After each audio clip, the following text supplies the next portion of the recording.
Imagine this. It's Thursday night. You're scrolling on your phone, half tired, half stressed, and you glance at your banking app.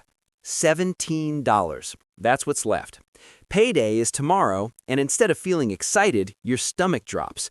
You start doing that mental math. Okay, gas, a little bit of groceries, maybe I can move this bill by a few days? And in that moment, it hits you. You worked all month, and somehow you still feel broke. If that feels even a little bit like your life right now, don't click away, because in the next few minutes, you're going to see why this keeps happening and exactly what to do before your next paycheck hits so this month doesn't become another copy-paste of the last one. First, let's be very clear about something. You are not broken. The system is.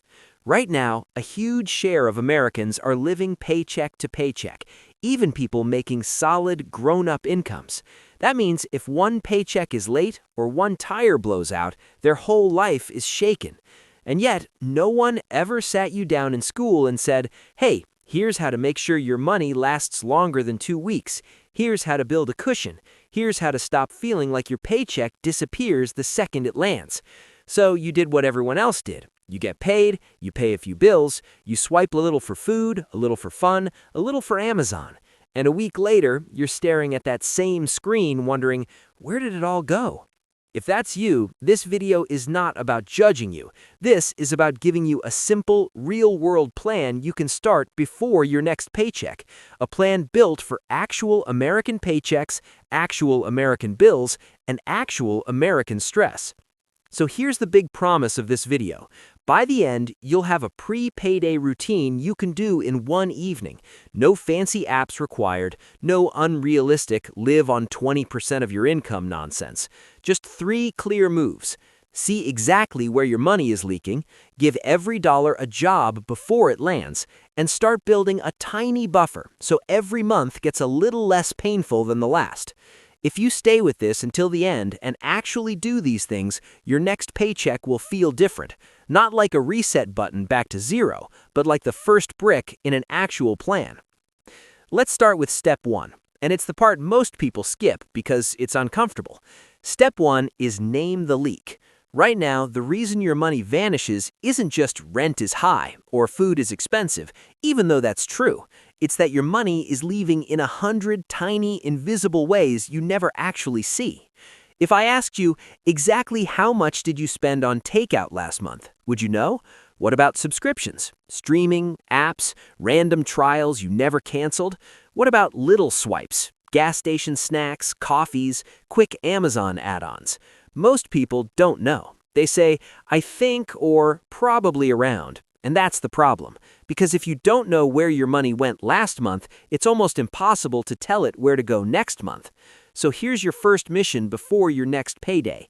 Pick one evening, grab your phone or laptop, open your bank and credit card statements for the last 30 days.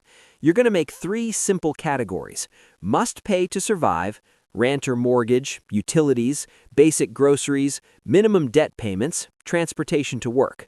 Nice but not necessary: eating out, Starbucks, Uber Eats, random Target runs, entertainment, shopping.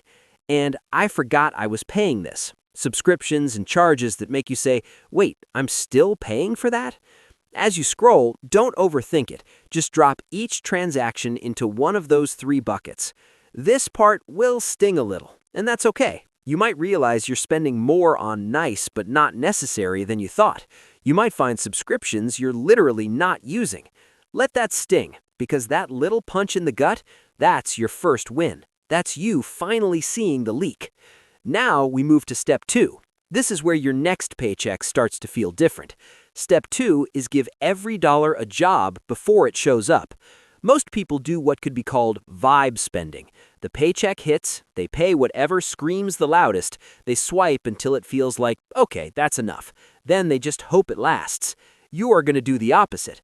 Before your next paycheck, based on the 3 buckets you just created, you're going to write down a simple plan for your next paycheck. Let's say, just as an example, you bring home $3,000 a month after taxes. Adjust the number in your head to match your situation, but follow the logic. First, you ask, how much do I have to spend to keep my life running?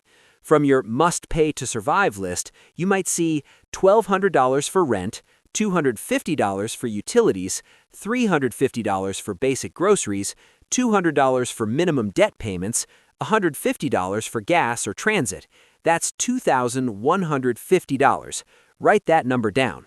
Next, you decide, before the paycheck hits, how much goes to future you. This is savings and extra debt payments, even if it's small. Maybe right now you can only commit 5% of your take-home pay.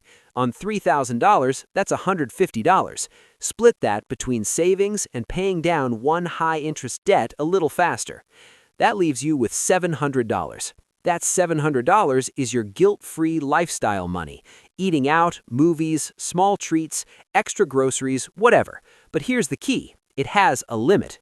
So your written plan for the month looks like this. Essentials, $2,150. Future you, savings plus extra debt, $150. Lifestyle, $700. And now, when payday hits, you don't see how it goes. You follow this plan. Practically, that means on payday, you immediately move that $150 into a separate savings account or high-yield account or towards an extra debt payment faster. You move $2,150 into a bills account or leave it where your auto payments will pull from. And you move the $700 into a separate spend account or even onto a debit card you only use for daily life. Now, every time you tap your card for coffee or dinner, the money comes from that $700 pool. If you burn through it in 2 weeks, you'll see it. You don't guess. You don't say, "I thought I had more." Your lifestyle is now limited on purpose, so your future isn't limited by accident. But there's a deeper level to this, because even with a plan, a lot of people still feel constant anxiety. Why? Because everything depends on the next paycheck being okay. One delay, one emergency, and the whole month falls apart. That's why Step 3 is so important. Step 3 is start building a buffer, even if it's tiny. Think of it this way. Right now, your bills are being paid with this month's money. The goal over time is to shift so your bills are being paid with last month's money.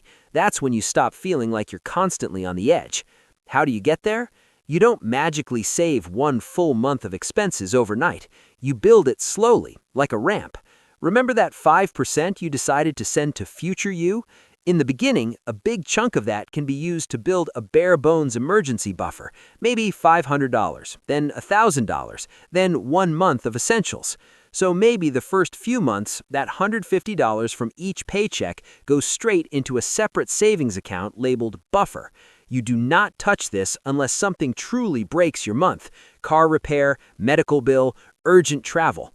The first time you swipe your card for an emergency and it comes out of that account instead of a credit card, you will feel the difference in your chest. You'll realize you're not completely at the mercy of the next paycheck anymore. Over time, as that buffer grows, you can shift to a powerful goal, using this month's paycheck to fund next month's life. That's where real peace starts. Now, let's talk about the part that almost nobody on YouTube likes to say out loud. Sometimes the math really doesn't work. If your rent, car, debts, and basic life expenses already eat almost all of your paycheck before you even think about eating out or buying anything fun, no budget trick in the world can magically make that sustainable. In that case, the hard truth is you don't just have a budgeting problem, you have an income to expenses problem. That doesn't mean just get a better job tomorrow, but it does mean this. Part of breaking out of paycheck to paycheck life may require changing something bigger: a side hustle for a season, asking for a raise, upskilling, or, yes, making a brutal housing or car decision. Here's the mindset shift. Cutting Netflix is helpful. Cutting 3 unnecessary subscriptions is helpful, but cutting a $700 car payment down to a $300 used car can change your entire financial life. If you're serious about escaping this cycle, don't just look at $5 decisions. Look at the big rocks: housing, transportation, and debt. Those are usually the chains holding people in paycheck to paycheck mode. Now, let's zoom out. Imagine yourself 12 months from now. You still have the same name, maybe even the same job, but money feels different. You get paid, and you already know where every dollar is going. Your essentials are covered. You're sending something, even if it's small, to future you. You've got a little buffer. An unexpected bill is annoying, not life-destroying. Most people wildly underestimate what can change in 1 year of consistent, boring, grown-up money decisions. And they wildly overestimate what will change by downloading one new app or watching one more debt hack video. So here's what to do before your next paycheck hits. Pick one evening this week and go through the last 30 days of transactions. Sort them into must survive, nice but not necessary, and I forgot I was paying this. Cancel at least one thing from that third list. Write a simple plan for your next paycheck on paper or in your Notes app. How much goes to essentials, how much to future you, how much to lifestyle. No more guessing. On payday, move the money according to that plan within the first 10 minutes. Don't wait. Don't do it later. Automate whatever you can. Start building your buffer.